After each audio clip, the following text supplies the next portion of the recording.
After the storm, he stood silently, slowly taking in the ruins he once called home. Rain falling, groundwater rising, dawn shedding fresh light on his foolish decision to build a house on sand. Lately, I've been thinking about this famous parable, probably more than ever, since singing Don't Build Your House on the Sandy Land in Sunday school. It's so obvious, isn't it? Who would ever do something so silly as to build their house on sand? Yet, as I look around at the moment, I can't shake the feeling that much of what we have built our society on is sinking around us. So is this the end of the world as we know it? An apocalypse? Well, the Greek understanding and translation of this word is less about a cataclysmic, cosmic end of the world event that we might refer to it today, and more about a shaking or uncovering of things previously unseen. Our collective response to COVID-19 has revealed so much good, so much gold in people right across our communities.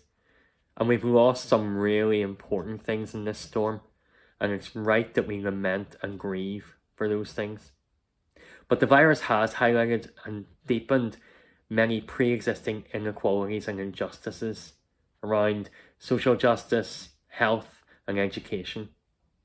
Global demonstrations about climate change and race and violence against women are shaking old structures, the uncovering of the previously unseen. Sure, we can build back over the old ruins, but this is just recovering.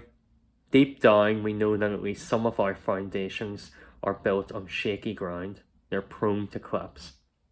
Well-off people and places can appear to get back to normal, while the effects of the virus, lack of access to vaccines and basic services, only accelerates the social inequalities that existed before.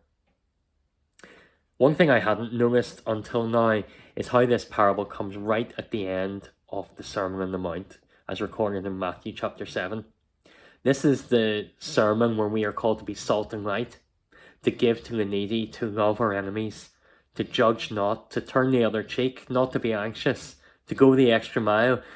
This is the sermon of the Beatitudes, the "You have heard it said, but I say unto you," where followers are recommanded into deeper and greater love and life and obedience to the Lord.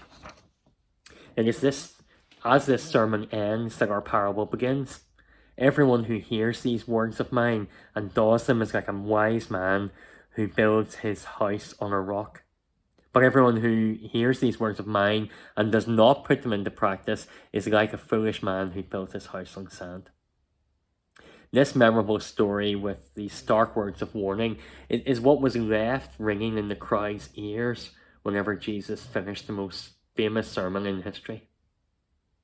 I wonder if the man in the parable survived the storm, and if so, did he learn his lesson? Humbled and grateful to be alive, did he seek out some solid ground to begin the difficult, painful task of rebuilding his home and his life?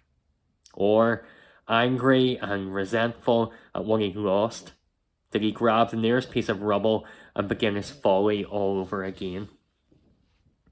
The beauty and the peril of many of Jesus' parables is that just in the moment when we're about to judge the fool, we recognize ourselves. So today, standing knee-deep in wet sand, it seems we too have a choice to make. Will our society make wise choices in this rebuild after this storm? And how can we play our part?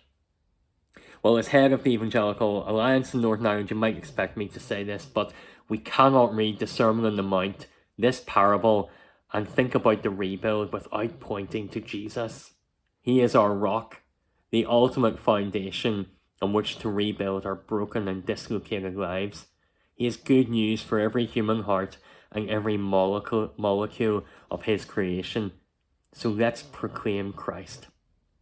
Words, yes, but works too. Though rebuilding is not an easy process, not everyone will agree on the blueprint. And as tensions rise and factions grow in this stop-start process, loving our enemies again, as we're commanded to do in the Sermon on the Mount, will be a clear but costly act of witness. Finally, many will choose not to follow in the ways of Jesus, but his teachings are still good and true and beautiful for our society. So let's model out how not to store up for ourselves treasures on earth, as we are warned against in these verses. Instead, let's give to those in need, as we are encouraged to do in these verses. This might look like advocating for a fair distribution of the vaccine globally, for the cancellation of unfair debt, for just and sustainable welfare, housing, a food poverty strategy, or for a social impact clause whenever public money is being spent in the rebuild. It might look like volunteering or befriending, or simply being available and open to the Lord and those who are sinking around you. Now, how did that song go again? Oh, the storms may come and go, but the peace of God you will know.